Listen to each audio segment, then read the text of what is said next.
Hello, welcome to Do It Yourself channel. Today I will show you where to find the option to customize our color filter in Samsung Galaxy Z Fold5. So where are options for our color filter?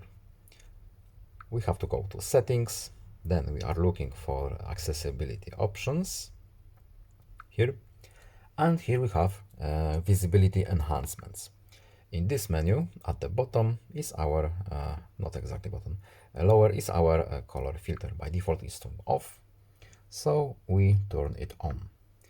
And what we can change here? We can change, of course, colors. There is a pretty good range here. Also, we can change opacity. And no need to save this setting. We just back out and our filter is now applied. I hope this video was helpful to you. Please leave a like and subscribe. Have a nice day and see you in the next video. Goodbye.